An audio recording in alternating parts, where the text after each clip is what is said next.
Oh,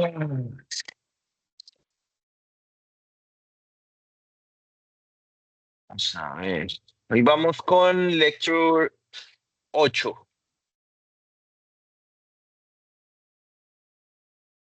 En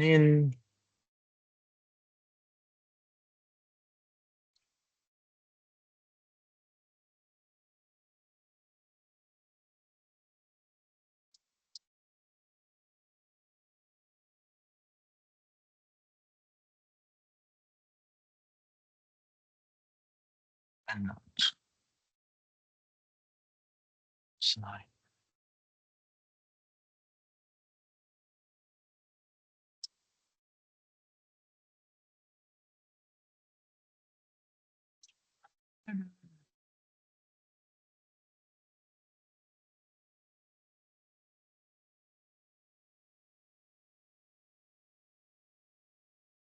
Ok.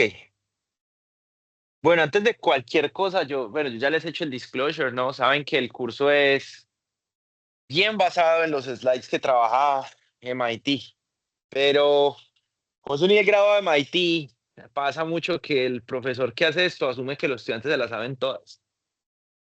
En términos generales, por cada 1 hora y cuarto de clase que yo les doy a ustedes, más o menos son como unas 8 o 10 horas de preparación para poder desmenuzar lo que está ahí, o sea, para que tengan como una noción.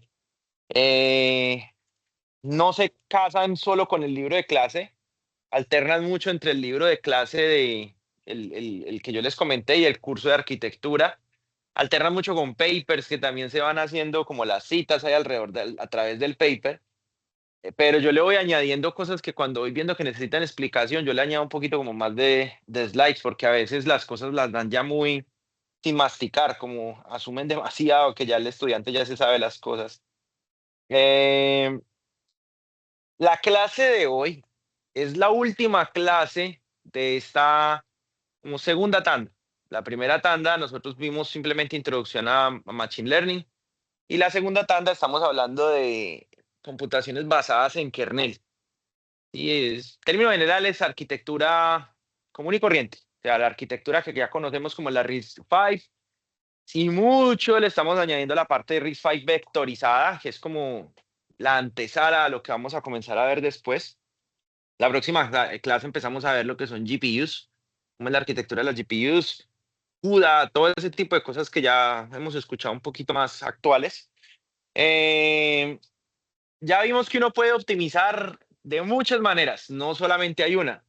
Código, acceso de memoria, que es la segunda forma, eh, y acceso de memoria y vectorizaciones. Son las tres formas, como hemos visto, fundamentales de cómo yo puedo optimizar los cómputos dentro de una CPU. Ya a partir de esto, ya ustedes saben que no es solo tire código en Python y ya, sino que ustedes tienen que decidir también en qué tipo de dispositivo lo van a desplegar, si van a desplegarlo en una arquitectura en particular para ciertas aplicaciones. Ustedes tienen que usar esos argumentos para decir, bueno, voy a usar esta porque eso trabaja vectorizado. Voy a usar todo eso que yo les expliqué de lo de los looping, ¿cómo es que se llaman estos?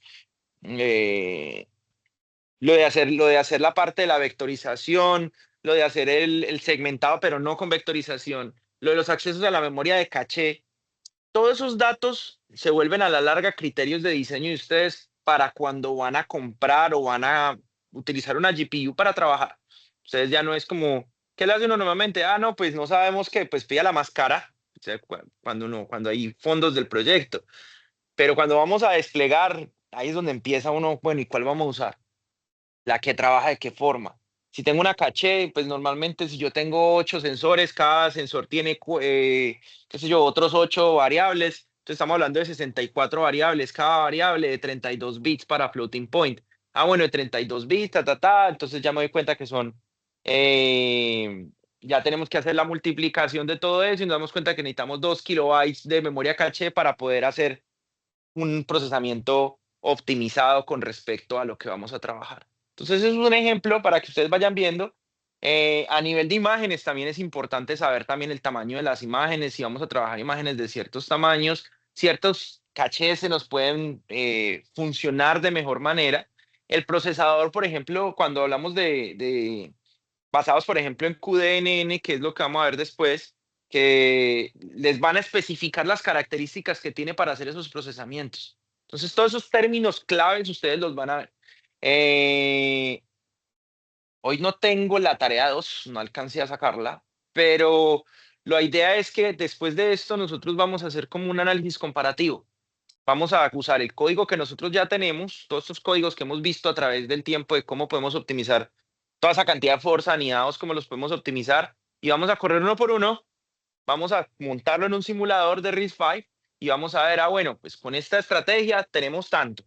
Si implementamos caché, tenemos tanto. Si implementamos caché y la trabajamos con blocking, tanto. Si tenemos en vez de blocking y asociatividad, tanto. Y comenzamos a sacar una tabla comparativa que comenzamos a ver de las estrategias, pues cuál nos va proveyendo mejor cosa y podemos cambiar tanto el procesador o cambiar los datos para ver con respecto a los tamaños, por ejemplo, de una imagen, cómo nos puede ir cambiando realmente el desempeño. La idea con esa tarea nueva que vamos a hacer es tener criterios de comparación entre las cosas que se familiaricen programando en Assembly para que entiendan el proceso de hacer eso uno en uno. No tienen que hacer mucho código, ya la mayoría de código ya está hecho. Solamente tienen que transcribirlo, correrlo y mirar los reportes del emulador. Eso es como la idea de lo que vamos a hacer. Como ya vimos esos tres métodos, ya no tenemos más de dónde sacarle jugo a eso. Ya ese limón ya le sacamos bastante jugo, pero todavía nos queda una última cosita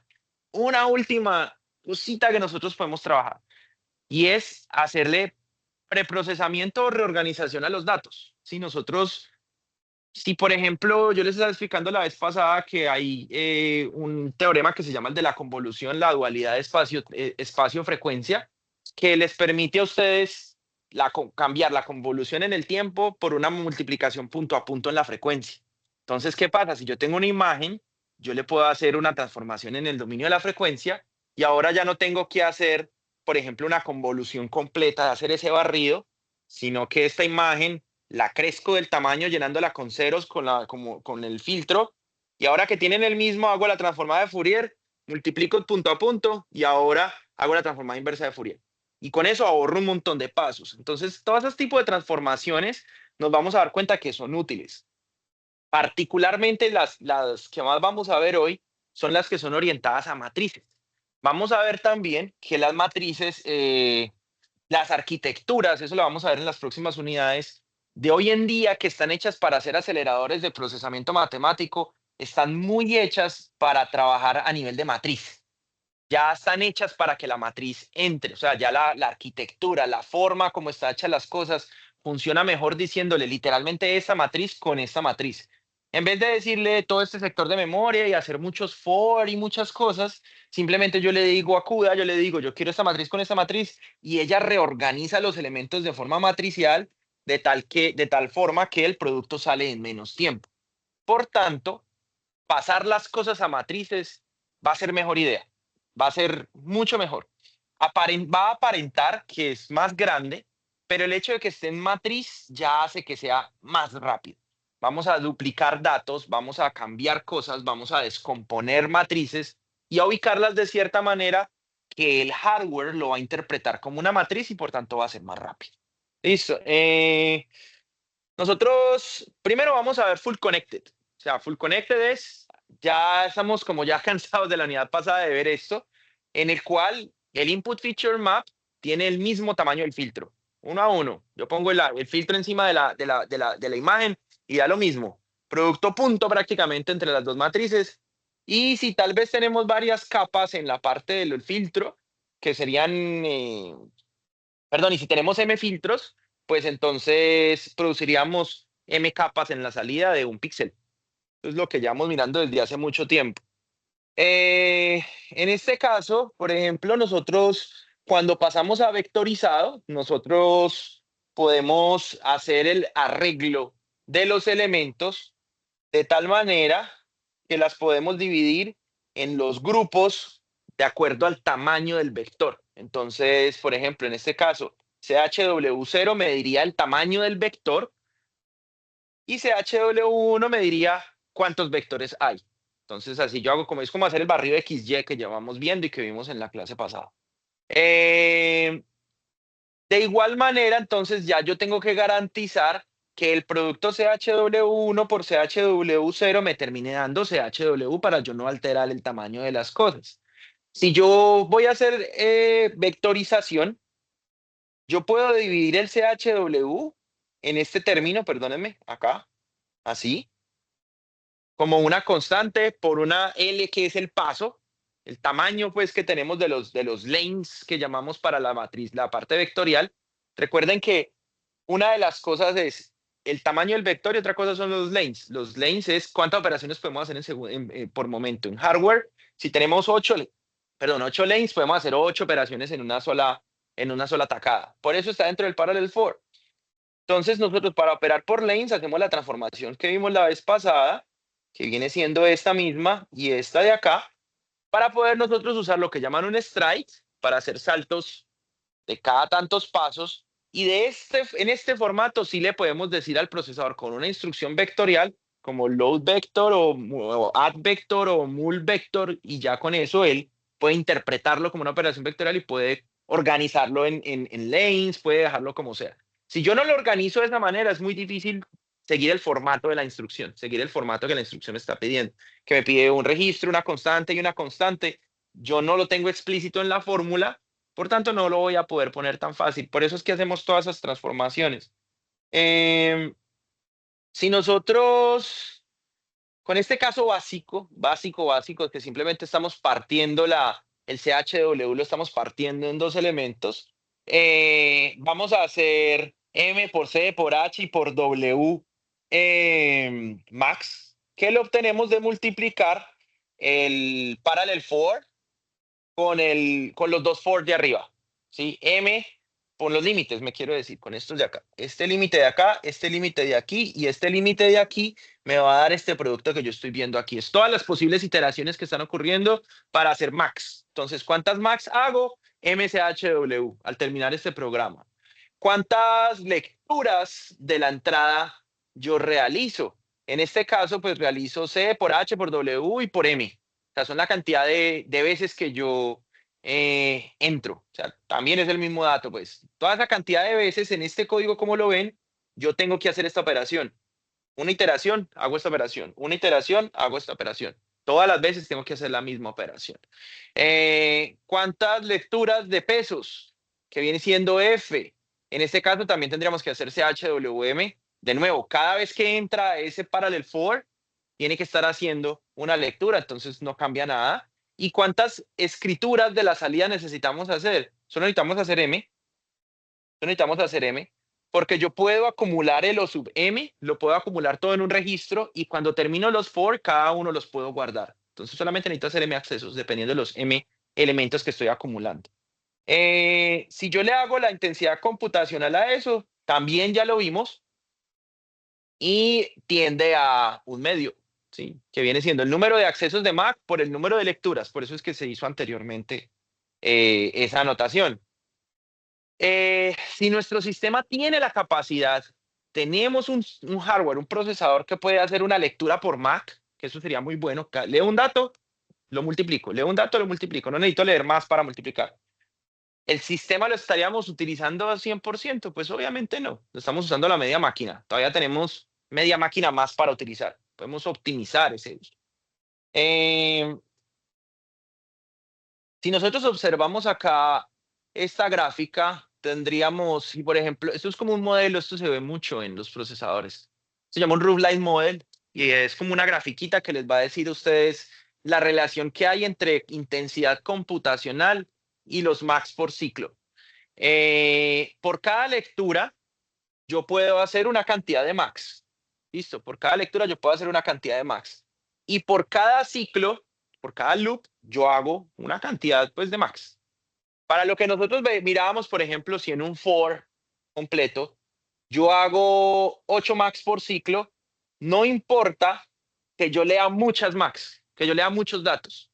Por ejemplo, si mi lane como tal, si yo tengo los 8 lanes que están, los 8 lanes, y yo tengo los 8 datos disponibles en un ciclo, pues perfecto, los puedo multiplicar. Ese es el caso óptimo, que me llegan 8, o sea, llegan 8 lecturas, ejecuto 8 max por ciclo. Me está llegando lo que puedo hacer. Si yo puedo doblar sobres, estoy aquí trabajando y puedo doblar 100 sobres por cada hora y me traen 100 sobres por hora para que doble, pues es el caso óptimo, no hay desperdicio. Yo estoy, lo que me llega, lo doblo y lo saco. Por eso, sin importar qué tanto, si me comienzan a llegar muchos sobres, ya la persona que me va trayendo los sobres me comienza a traer 200 sobres por hora, pero yo puedo doblar nada más 100, pues eventualmente yo solamente puedo sacar 100. Yo no puedo hacer más, yo no me pueden salir más brazos, no puedo tener una mayor salida. Por eso es que es un roofline model, porque es un tope. Yo no puedo pasarme de ahí, porque es lo que el sistema lo puede procesar por tiempo. Este es el que entrega y el de allá es el que procesa. Entonces, de acá ya no podemos hacer más. Por más lecturas que hagamos, no podemos hacer más max. No podemos, ya estaríamos como perdiendo tiempo en lecturas. ¿Qué pasaría? Entonces habría que hacer un stall, parar el sistema, permitir que saque los sobres que estoy doblando para poder seguir procesando. Eh, si yo, por ejemplo, ya comienzo a irme para atrás y yo ahora comienzo a sacar menos, me comienzan a llegar menos sobres para que yo doble, pues si yo puedo doblar 8, pero me están llegando 6 cada hora, pues la salida van a ser 6, ¿cierto? Yo no puedo hacer más, no me puedo inventar sobres para doblar, entonces también estoy limitado por esa área. No solo me limito por lo que llega, sino que limito por lo que saca. Entonces las dos cosas van generando la limitante. En este caso, si tenemos 8 lanes por Mac, si me están llegando, por ejemplo, la mitad de las lecturas, pues hago la mitad de los Macs. Si me llega la mitad de la lectura, pues ya no puedo hacer los 8 lanes, sino que ya solamente uso 4 lanes. Y uso la mitad. Y así se va creando como esta curvita. Si yo reordeno, si yo reordeno, cuando voy viendo que todo esto lo puedo hacer por strike, todo esto lo puedo hacer por strike, y saco el ICHW que estoy haciendo el acceso aquí, y más bien lo hago por acá arribita, ya no tengo que hacer el I cada vez que yo voy entrando al Parallel 4. De esa manera, pues mis cifras cambian de esta manera. Ya ahora no solo ya no necesito leer la entrada CHWM, sino que ya es CHWM dividido L. Entonces hago menos lecturas de la entrada. Si yo hago menos lecturas de la entrada, a mí la fórmula para la intensidad computacional me viene siendo L dividido 1 más L. Recuerden que L es el tamaño de los lanes y lo de cuántos puedo hacer al tiempo, cuántas operaciones puedo hacer paralelas al tiempo. Entonces, fíjense que aún así, mientras como, a ver cómo interpretamos esa fórmula. Con un lane me da un medio, con 2 lanes me da un tercio, con 4 lanes me da un quinto y... Ah, no, perdón. Disculpen. Con infinitos lanes, esa cosa va a tender asintóticamente a 1, ¿cierto? Si L vale 1.000.000, pues 1.000.000 sobre 1.000.000, 1, pues me da punto 99999. Entonces hay una asíntota de que yo nunca voy a utilizar el sistema de manera óptima, siempre me va a sobrar un poquitico de computación para poderlo trabajar. Por tanto, no lo correría a full máquina. ¿Sí? Entonces, no, tendría que incrementar mucho los lanes para más siquiera pues asemejarme a trabajarlo ahí. Si, por ejemplo,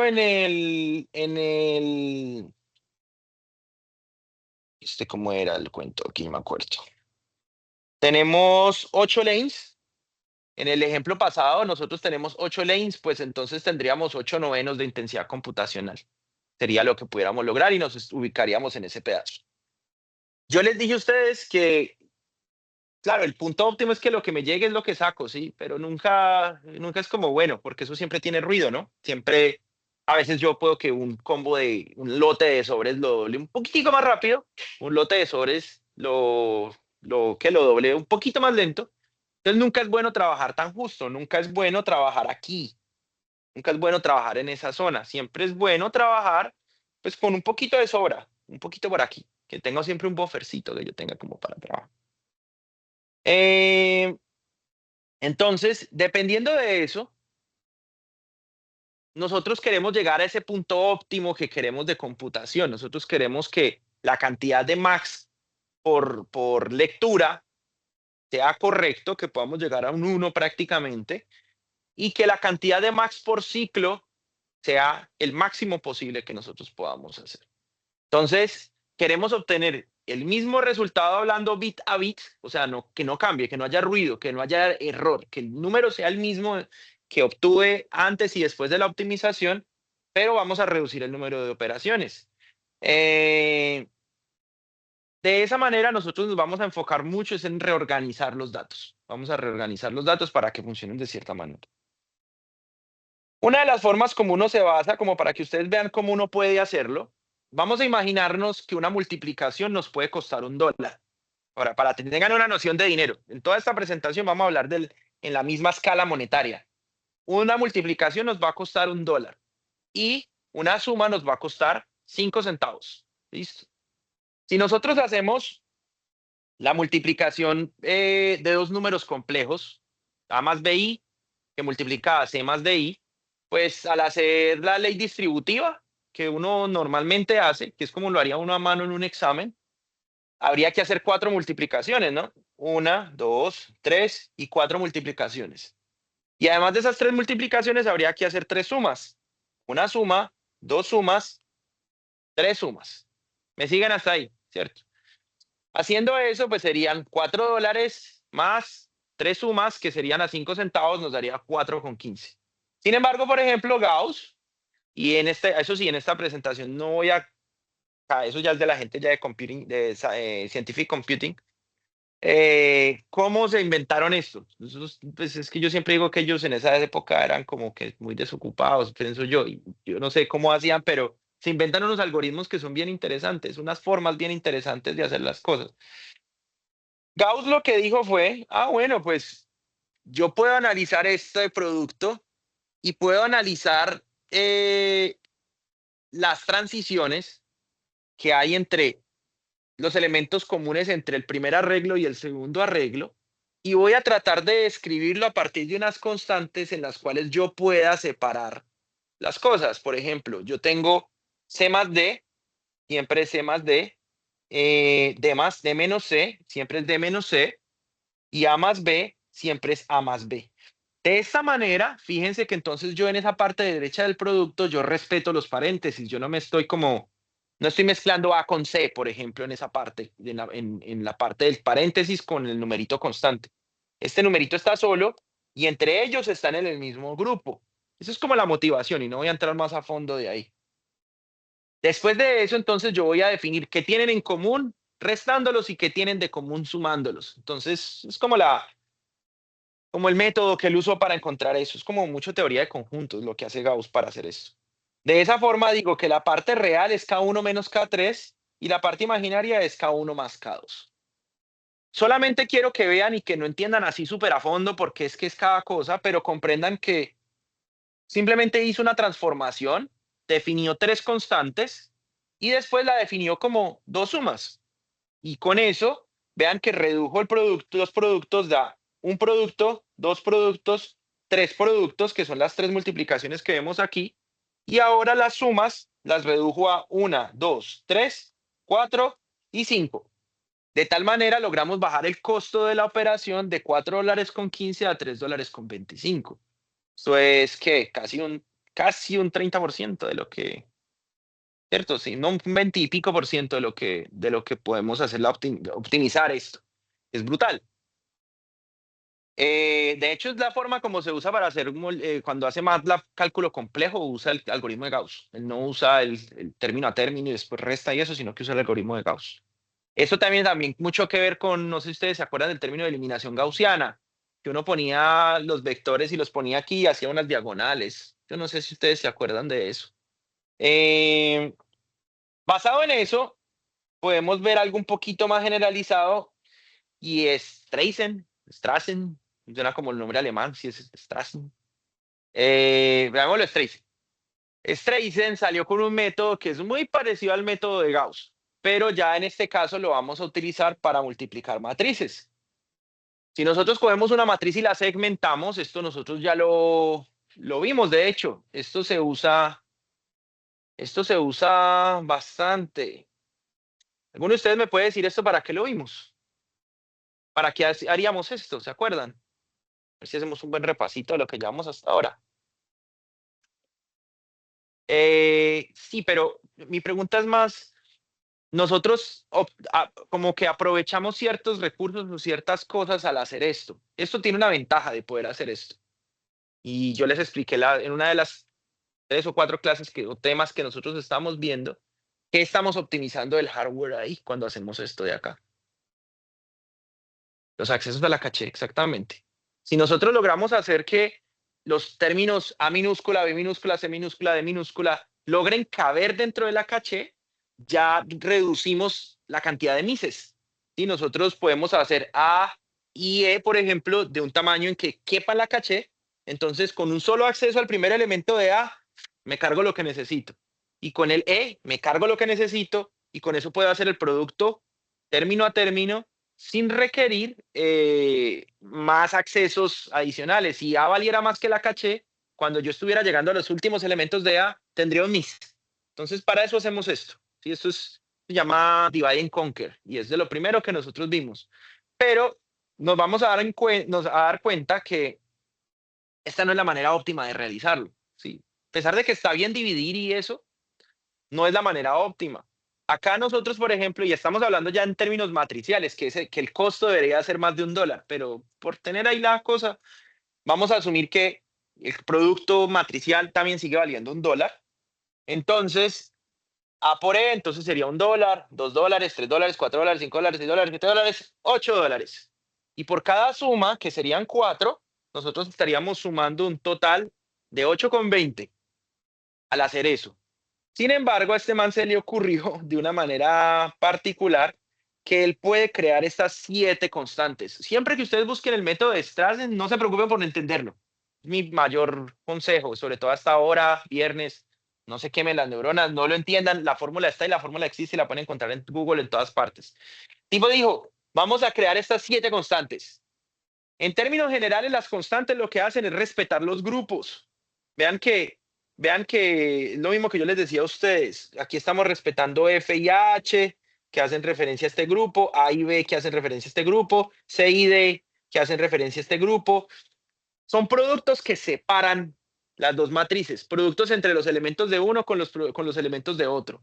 Eso es lo que quiere, tratar de eliminar como productos directos de matrices entre grupos. Eso es como la motivación, solamente para que lo entiendan por encima.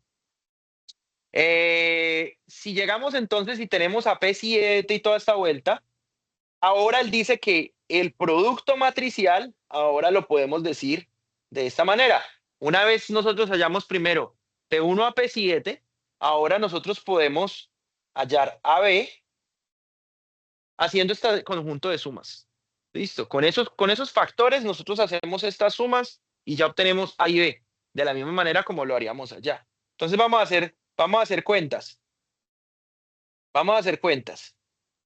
Estos filtros, estos filtros.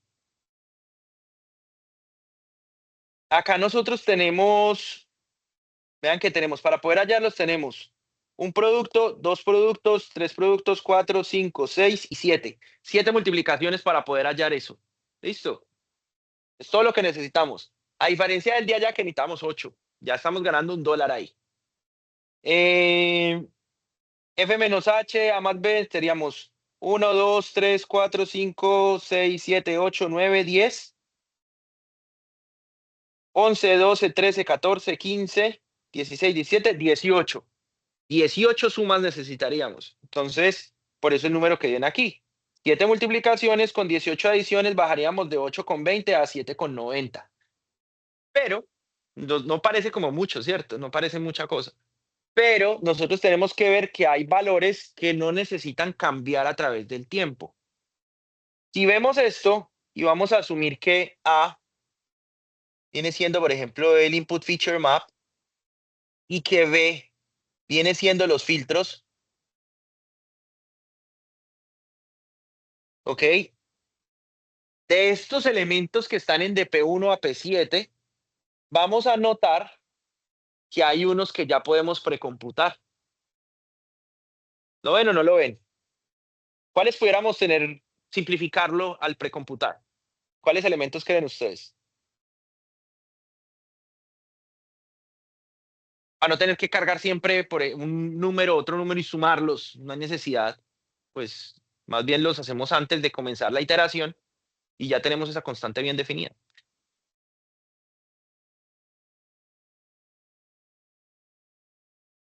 Bueno, les cambio la pregunta. ¿Qué cambia? Si yo estoy procesando un video o estoy procesando Machine Learning y me están llegando, van a llegar 1000 imágenes y solo tengo un filtro, pues que es constante, el filtro. Ok, si el filtro es constante, entonces, ¿qué operación entre constantes están ocurriendo ahí que nosotros podamos optimizar? Dime P tanto, P7, P7, bueno, sí, P7, ¿qué más? Pues pudiéramos hacer P7, pudiéramos hacer P6, ¿qué más? P5 también sale, vean, P6, P4 también sale, ¿cierto? Y P1, ya estamos, ¿cierto? Ya no hay más que podamos hacer. Entonces vean que ya nos ahorramos 5 sumas. Entonces también ahí cansamos a ganar algo también de dinerito. En 5 sumas, pues ahora logramos bajar esto a 7,65. Y eso, que tengan en cuenta que yo les dije, son operaciones matriciales, no es que valga un dólar. Una operación matricial puede valer exponencialmente con el tamaño de, o sea, cuadráticamente con el tamaño de lo que sea que tengan. O sea que ese número, esa proporcionalidad realmente es mucho más amplia. Pero se los muestro para que tengan una base de comparación de arriba a la mitad y abajo. Listo. Eh, Normalmente, basado en este cambio de 8 a 7 y de 4 a 13, también es una teoría matemática mucho más compleja que yo no los quiero perder el día de hoy. Pero si ustedes quieren hacer un producto matricial de dos matrices cuadradas, por lo general ustedes tienen que gastar n al cubo multiplicaciones. ¿Sí? Si tienen una matriz de 2 por 2 por una de 2 por 2, pues necesitan 8 multiplicaciones. ¿Sí? Pues lo que acabamos de ver, ¿no? Acabamos de decir eso precisamente. 2 por 2 por 2 por 2, 8 multiplicaciones. Con Strassen lo logran bajar al logaritmo natural, logaritmo natural de 7, que viene siendo el número 2,807. Con eso podemos reducir la complejidad un montón. Y comenzamos a ver los efectos para tamaños grandes de matrices. Entonces vean, este es el método normal, el que tienen aquí, pero vean el Strassen ya, pues el espacio en el que se va moviendo acá. Si hablamos de matrices muy grandes, vean que la diferencia entre los cómputos ya viene siendo exponencial. Entonces, normalmente el método de Strassen se usa cuando hablamos de matrices muy grandes. Cuando estamos hablando de matrices pequeñitas, pues ustedes vieron de 8 a 7, pero, perdónenme, si estamos hablando de matrices de 150 por 150, pues vamos a ver el efecto bien claro ahí entre uno y otro. Los operadores en CUDA y en OpenCL, por ejemplo, en OpenGL, creo que se llama OpenGL, creo que se llama OpenGL, especifican si soportan método de Strassen para hacer multiplicación matricial. ¿Listo? Entonces, ya saben más o menos qué es cuando ustedes vean eso. Eh, Esta tablita nosotros la vimos, la última clase, y ahora vean el que está más abajo, el más brutal, el Strassen. Listo. Cuando ustedes están comparando entre hacer un producto con Python, con Java, con C, paralelo, divide and conquer, que fue el que vimos al principio, con vectorización, con utilizando las librerías, con las arquitecturas de Intel, o con el método de Strassen, vean lo que muestra la prueba pues para este paper cuando hicieron el benchmark. 0,38 segundos comparado con 25.552 segundos de Python. Entonces, bastante bueno. ¿Sí? Ahí no mencionan qué tamaño de matriz tienen, pero es para que tengan una idea de que variando simplemente la forma como se hacen las cosas, podemos realmente mejorar nuestro desempeño invisiblemente. Uno se le olvida, uno no tiene en cuenta que esas cosas se pueden hacer.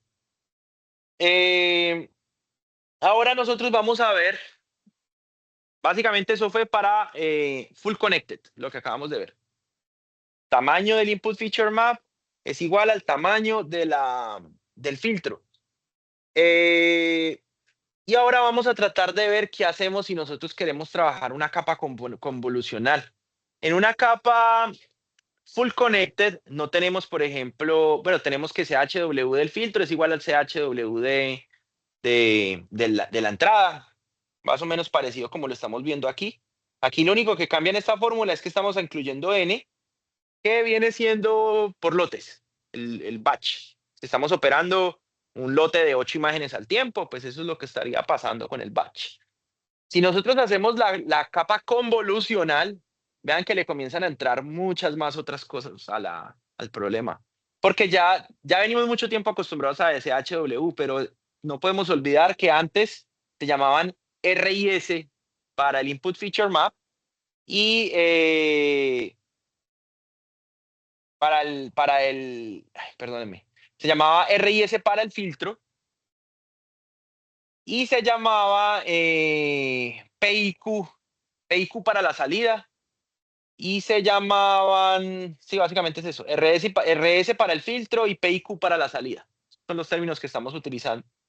Y entonces, para hacer un pequeño recuerdo de lo que estaba, U era el tamaño del strike y todo esto era porque en una matriz, si nosotros estábamos haciendo la convolución, nosotros queríamos movernos desde aquí y nosotros comenzamos a hacer la convolución paso por paso.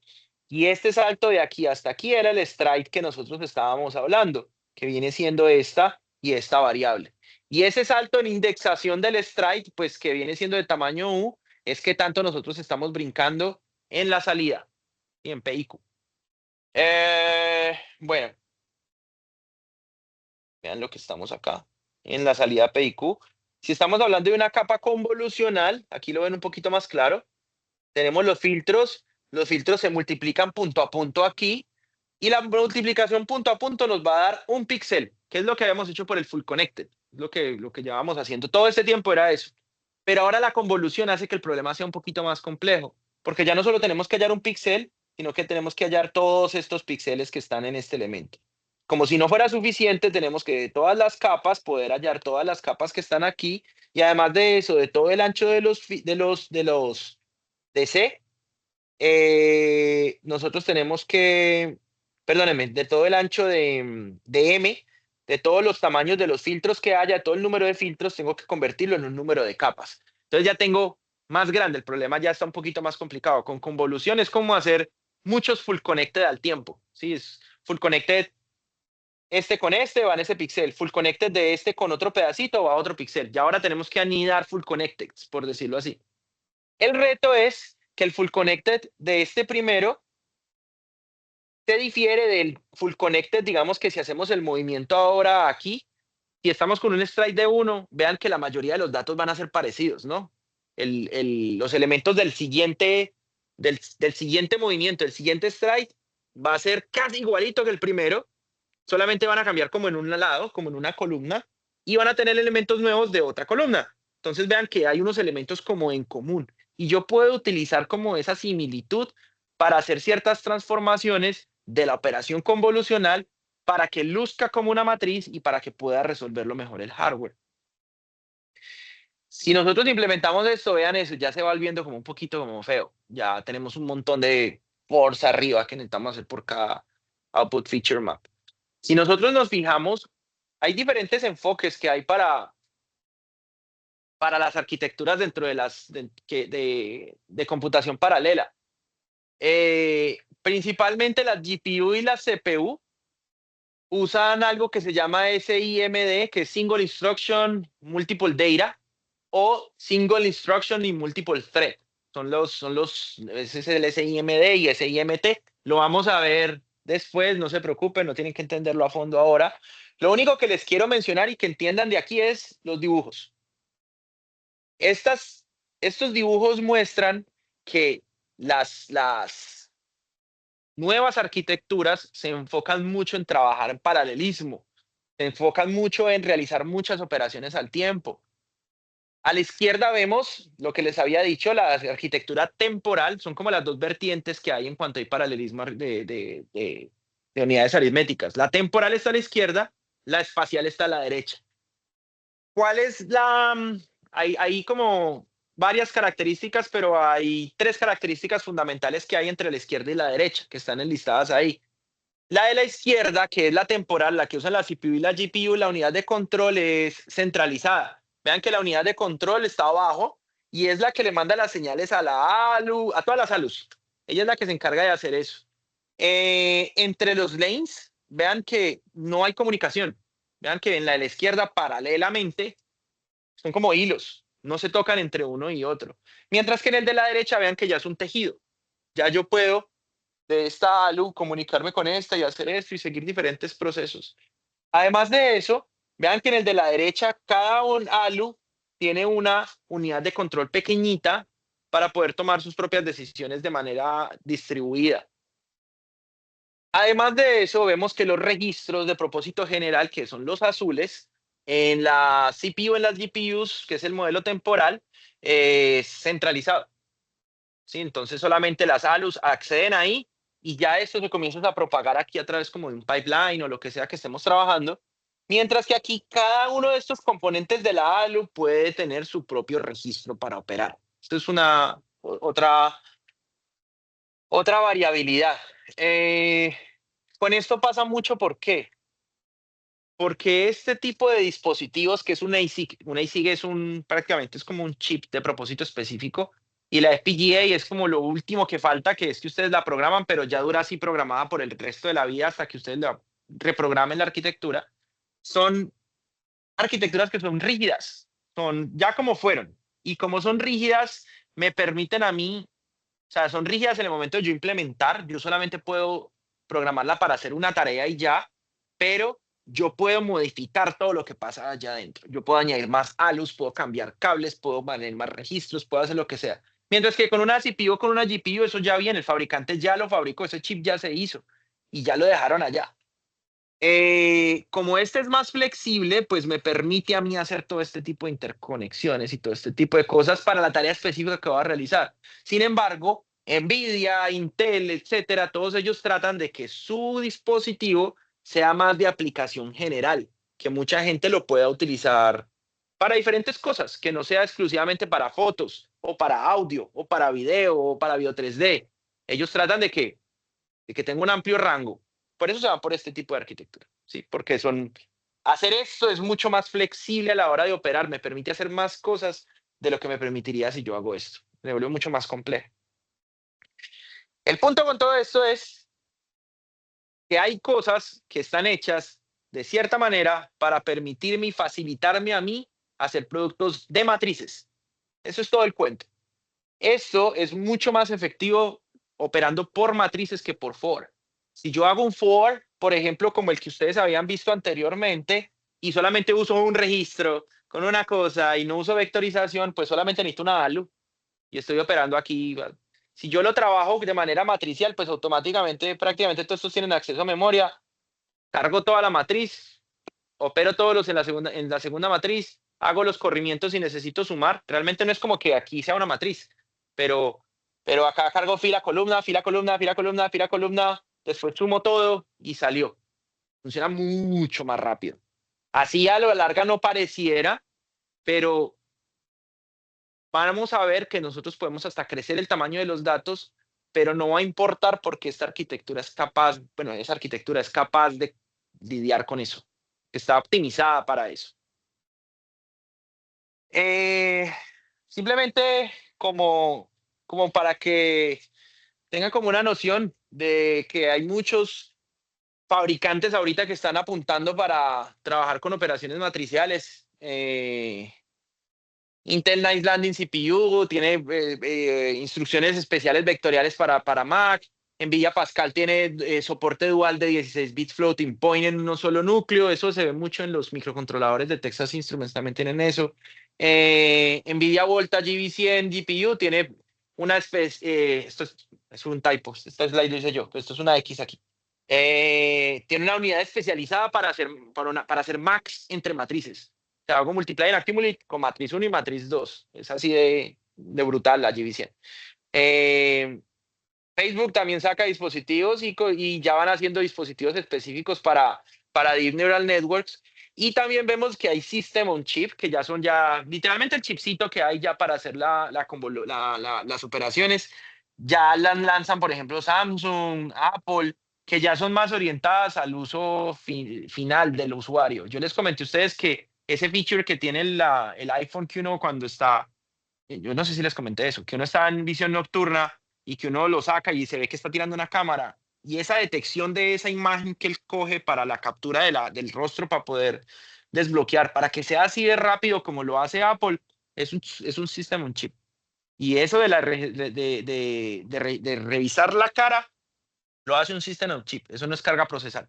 Eso está ahí dentro de un chip especializado que hace eso. No necesariamente tiene que ser pues que sea el procesador y el chip, pero sí puede que tal vez haya un sector dentro del procesador Apple que sea completamente aislado de las operaciones del pipeline que maneja el Apple A1, yo no sé cuál sea el procesador del iPhone, y aparte tiene este tipo de implementaciones. Por eso es que lo hace Samsung, por eso es que lo hace Apple, por eso es que lo hacen todos los que son ya consumidores finales. Eh, si nosotros vemos una convolución de una dimensión, es facilito. La convolución de una dimensión, yo voy a coger estos tres por estos tres más estos tres por estos tres. ¿Sí o no? Sencillo. Es lo que vemos acá. Primero multiplico estos aquí con producto punto y me va a dar el O sub 0. Luego hago estos dos de aquí y me da el O sub 1. Si yo hago eso, pues tendría 1, 2, 3, 4, 5, 6, 6 multiplicaciones y tendría 1, 2, 3 y 4 sumas. Nos daría 6,20 lo que estaría costando pues realizar esto. Eh, y no solo eso, hay que mover la ventana.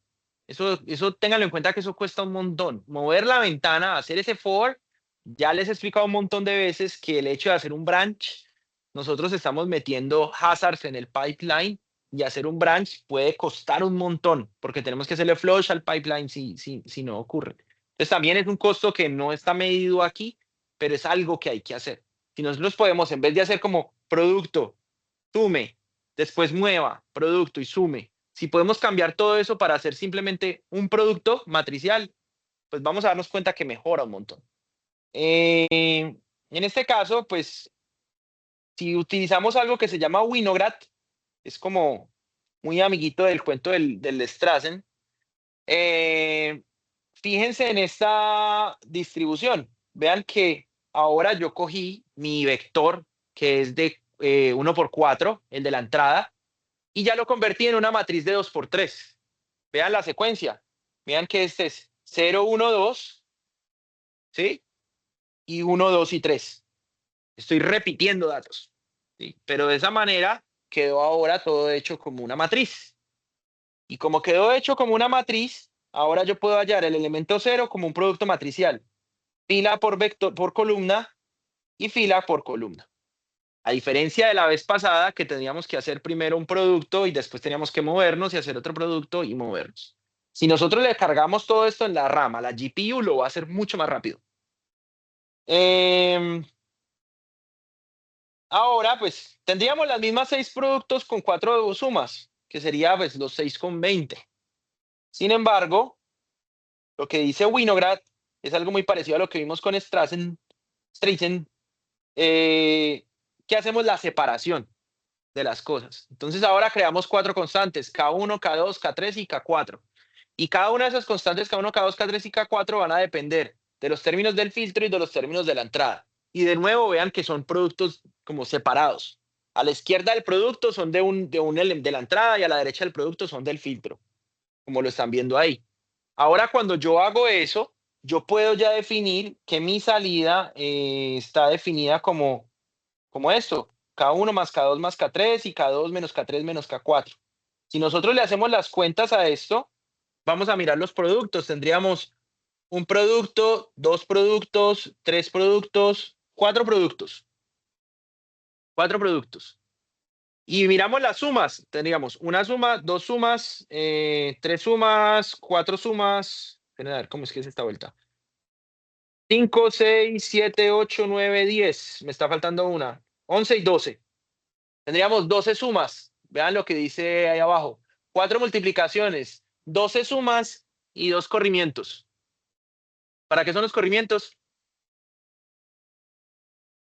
Por favor, dígame qué saben.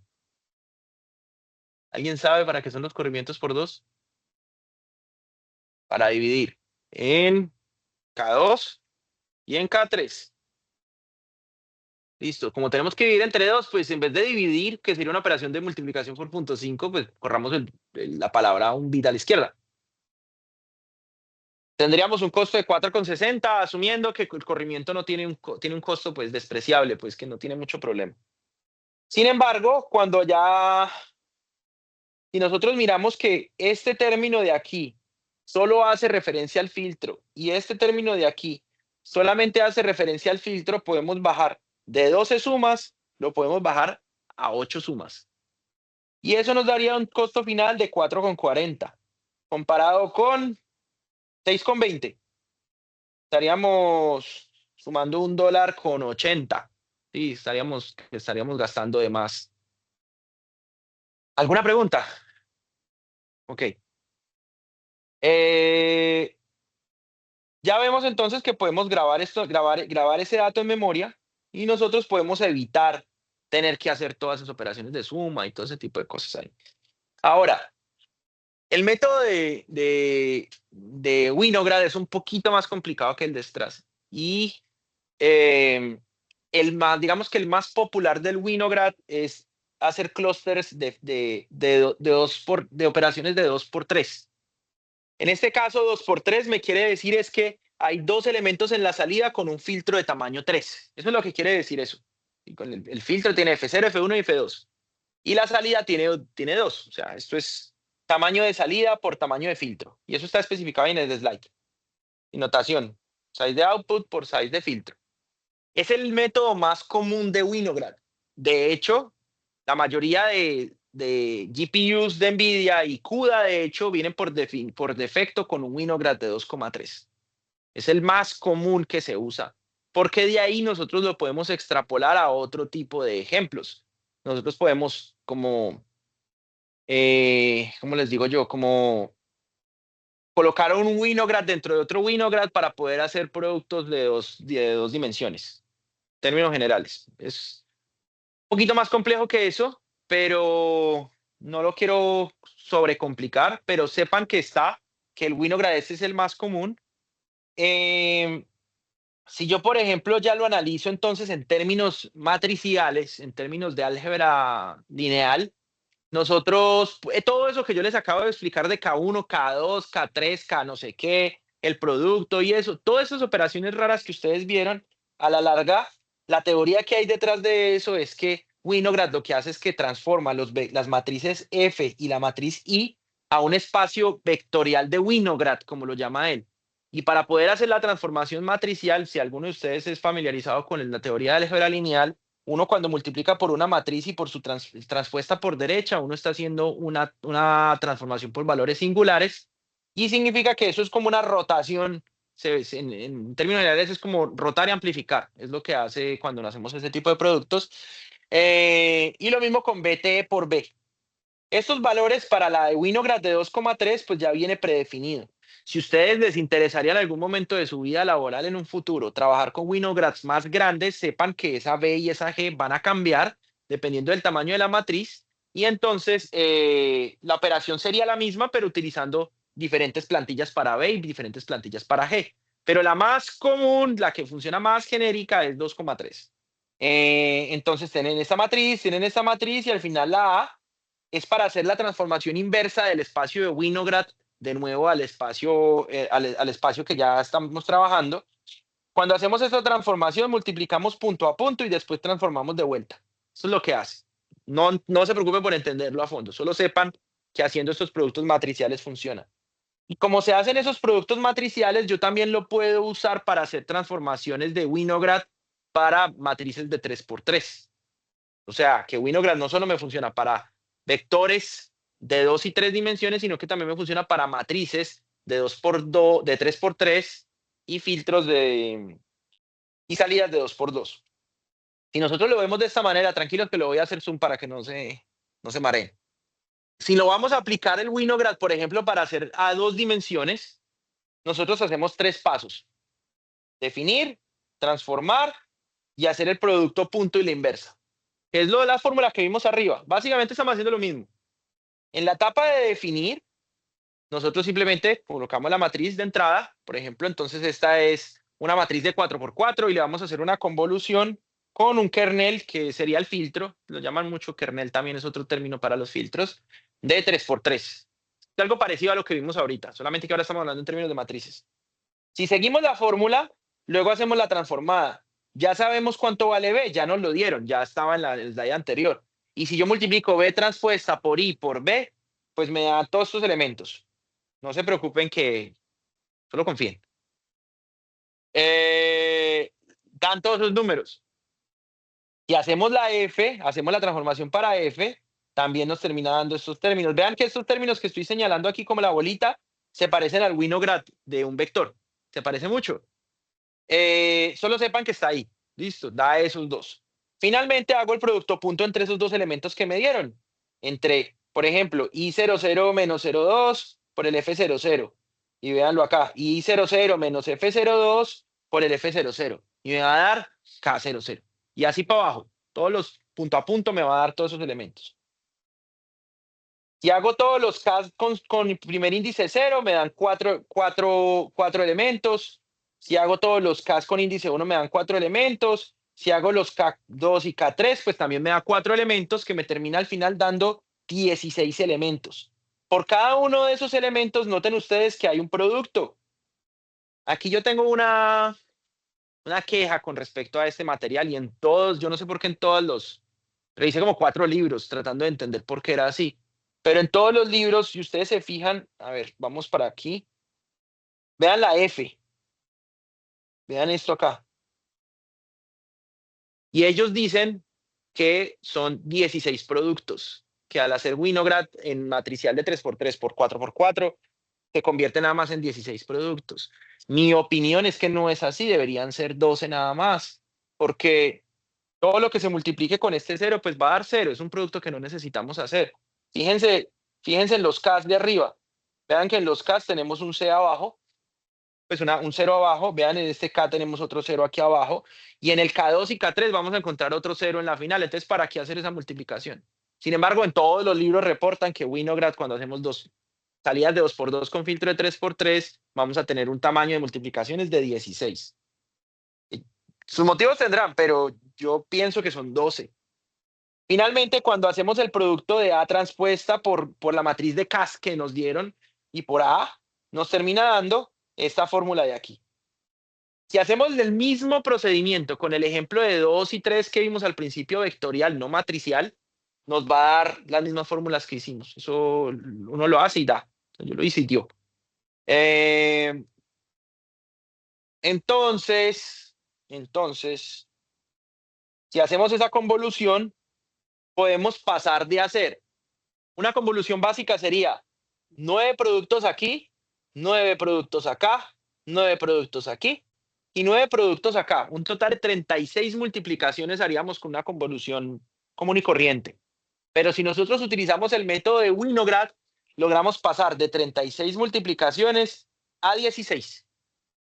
Sí, es una reducción más de la mitad de productos que necesitamos realizar. Eso es un montón. Winograd es otro método altamente soportado por CUDA, por eso mismo, porque me logra minimizar eso un montón. ¿Cuál es el problema? Que los datos intermedios son abstractos.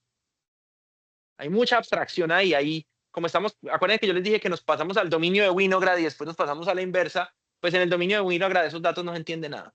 Entonces, ahí se vuelve un poquito más complicado. No significa que por cada capa de convolución yo tenga que hacer B transpuesta B, no sé qué, porque entonces contaría como los productos. Pero todos estos datos se pueden precomputar, se pueden reorganizar. Simplemente las fórmulas del B transpuesta I por B y G por F por G transpuesta es para decirnos cómo van las organizaciones de las cosas, dónde va cada elemento, dónde está la plantilla. Pero realmente el producto final se realiza aquí, en esta parte de acá. ¿Estamos claros? ¿Alguna pregunta con respecto a esto? Más importante, ¿vieron la ventaja que hay de utilizar este método para hacer un producto matricial diferente a lo que estamos acostumbrados a hacer? Más que todo que un producto matricial es una convolución matricial. Convolución es muy demandante. Es el gran inconveniente. Todo depende del tamaño del filtro, del lote, de cuánto estemos trabajando de datos, porque 2.25x, y eso lo van a ver en todos los recursos de literatura, la documentación de NVIDIA dice también eso, que cuando utilizan este filtro es 2.25 para ese tamaño. Sin embargo, no quiere decir que mientras más grande lo hagan, mejor va a ser, mientras más chiquito lo hagan, menor va a ser. Eso es como una campana de Gauss. Y entonces NVIDIA determinó que lo que más les sirve a ellos fue 2x2 y 3x3. Punto. No me pregunten por qué.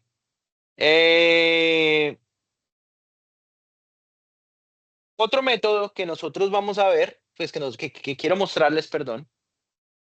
Estamos a las que 11:30. Estamos bien. Otro método que les quiero mostrar que es súper común, que a mí me encanta, que me parece que es una teoría muy, es relativamente abstracta y necesitaríamos que vieran una clase completa de DSP para ustedes poder entender lo que les voy a comentar ahora. Pero les voy a comentar por encimita, para que más o menos comprendan de lo que quiero decir. Eh, la transformada rápida de Fourier es un método que es computacionalmente eficiente para hacer una transformación tiempo-frecuencia. Si yo tengo, por ejemplo, un monotono, uno creo con un osciloscopio, cojo un osciloscopio y creo una sinusoide de exactamente 1 kHz y la conecto en un parlante, en una bocina, voy a producir una señal de audio de 1 kHz muy aguda, por cierto, y voy a ver un sinusoide. Si cojo un micrófono después de vuelta, con el generador de señales, creo una bocina y después pongo un micrófono y le pongo un osciloscopio, voy a ver esa onda seno bien marcadita, bien clara. La voy a ver, obviamente en un sitio con silencio, un buen micrófono, etcétera. Pero voy a ver una onda seno. Si yo eso lo pongo, por ejemplo, no sé si ustedes han visto yo no sé si, bueno, ustedes han visto cuando son esas consolas de los artistas, cuando graban en el estudio, que ellos tienen una cosa así grande y que tiene un montón de palancas y que van subiendo y bajando. Pues realmente eso lo que es un ecualizador gigante. Y eso lo que hace es que por cada banda de frecuencias, ellos pueden subir y bajarle el volumen para poder, pues, tenerlo mejor. Si yo fuera a poner ese audio de 1 kHz en esa consola, ellos tendrían dibujado eso por bandas, de 100 a 200 Hz, de 200 a 300, de 300 a 400, y va a haber una banda donde esté incluido el 1 kHz. Y yo ahí lo que vería en esa consola del estudio, donde dijera 1 kHz, yo realmente vería un pico de esta manera. Listo. Significa que la transformada de Fourier es un indicador de las componentes sinusoidales que tiene una señal periódica. Eh, Vamos a ver, ¿será que yo lo encuentro aquí o no lo encuentro? Ahorita yo lo encontré cuando estaba en el laboratorio. FFT, ¿cómo es que se llama esto? Interactive Tool. Vamos a ver si lo encuentro. ¿Era este? No, este no es. ¿Era este? No, esto es en GitHub. Si no lo encuentro, se los quedo viendo.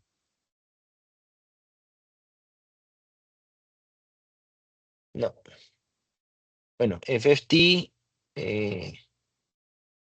Vamos a buscar aquí, se las muestro un poquito. Fourier Transform GIF.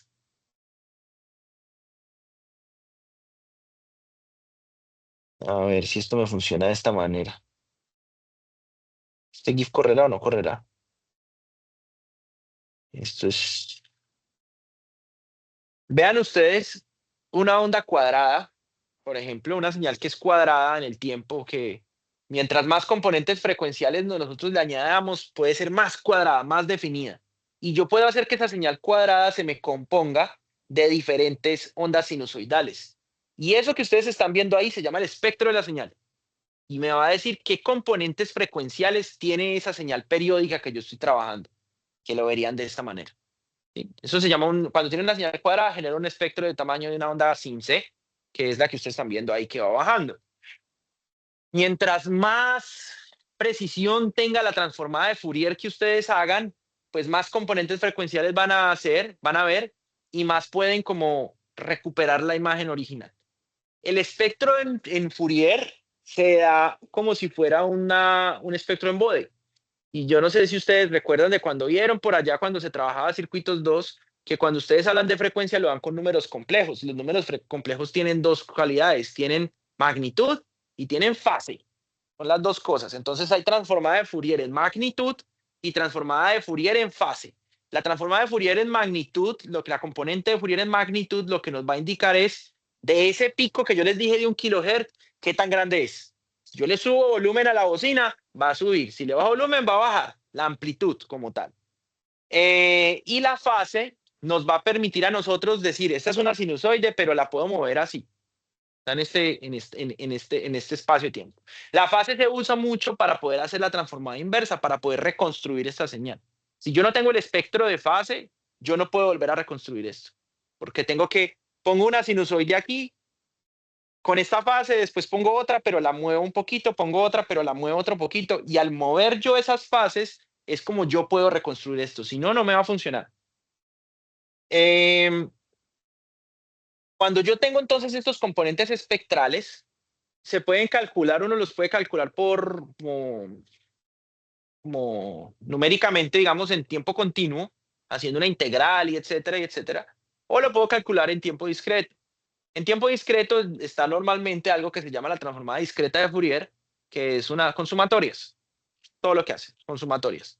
Pero cuando después de un tiempo ya lo que se inventaron, yo no creo que fue Fourier, fue otra persona, que nosotros podemos convertir esa transformada discreta de Fourier, que es muy computacionalmente exigente, en una transformada rápida de Fourier, que lo que hace es que genera como unos cruces en la memoria y unos productos que hace que sea muy, muy, muy eficiente.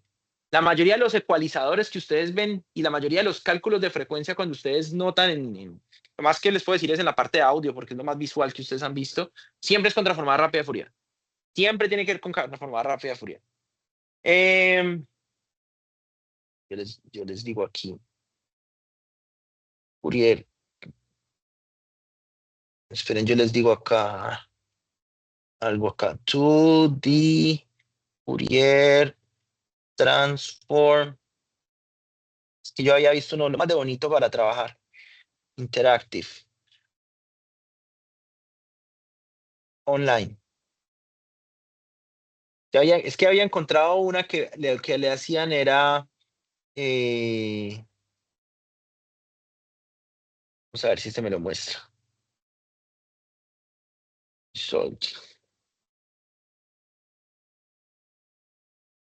Acá está. Vamos a ver si. Pero es que este no está muy diciente. Esperen, yo miro a ver. No está muy, muy explícito. Si no lo encuentro, está bien. Pero después se las traigo en la próxima clase. El punto mío es, cuando ustedes le ven un espectro a una señal en transformada de Fourier, ustedes no van a entender qué es lo que. Básicamente, ustedes lo verían así, por ejemplo, en una imagen. Cuando ustedes lo ven en una imagen.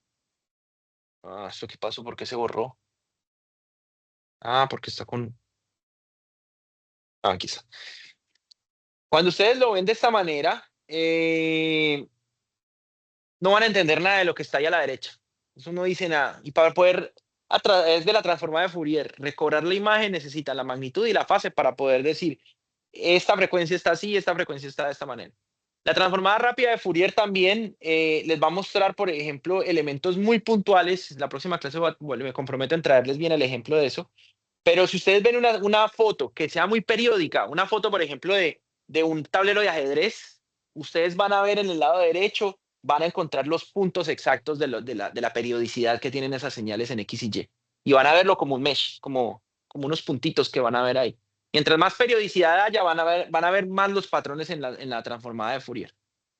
La moraleja de todo este asunto es que la transformada de Fourier me permite a mí ver otras cosas de las imágenes o de los archivos o de los vectores de una dimensión, pues de un dato vectorial. Ya vieron ustedes que en audio yo puedo ver lo que realmente es. Ahora, si yo, por ejemplo, entonces estoy hablando yo, les estoy aquí dando la clase y otra vez llegan los pendejitos de abajo a prender el dron entonces yo voy a ver el audio de lo que grabé y digamos que yo hablo en una banda y yo le hago la transformada de Fourier a eso. El dron tiene una frecuencia mucho más alta y ustedes van a ver unos picos ahí perdón, aquí, en la parte alta del espectro van a ver eso. ¿Qué puedo hacer yo? Yo lo puedo transformar a Fourier y voy a ver estos picos grandes acá. ¿Y yo qué puedo hacer? Los elimino y me voy de vuelta otra vez al dominio del tiempo y ahora cuando ustedes me van a escuchar sin ese ruido. Listo. Entonces son un montón de ventajas que ustedes pueden hacer que son extra de lo que están normalmente ustedes acostumbrados a trabajar en computación. Pero sepan que cuando ustedes hacen la transformada rápida de Fourier, esa es una de las ventajas más grandes que tienen, que ustedes ya tienen el dato digerido. Particularmente en esta parte de las transformaciones, y yo creo que voy a dejarlo así para no entrar mucho en detalles y continuar más bien el lunes a partir de ahí, vamos a ver que la dualidad de frecuencia y tiempo, si yo, por ejemplo, le voy a hacer a esto una convolución, yo tengo que coger el filtro y tengo que comenzar a hacer esto en el espacio, en el dominio espacial. Tengo que comenzar a hacer esto. Sin embargo, cuando yo trabajo en el dominio de Fourier, yo ese filtrico lo puedo convertir en un filtro de este mismo tamaño, llenándolo de ceros, haciendo padding.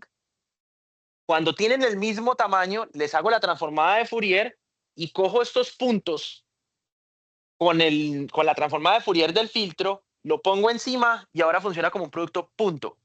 Ya no tengo que hacer este corrimiento. Ya no de necesidad. Yo simplemente los pongo uno encima de otro, hago producto punto, eso me va a dar un nuevo espectro en Fourier y ahora hago la transformada inversa de Fourier de eso y ya hice la convolución. Obviamente la salida me va a dar grande, pero pues yo le quito las cosas que necesito, las recorto y me termina dando. Entonces eso es lo que vamos a ver en la próxima clase. Y ya podemos dar para ahí. Corto ahí para no empezar con tema difícil hasta ahora, que ya están como quemados.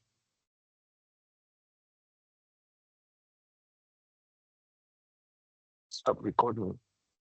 Oops.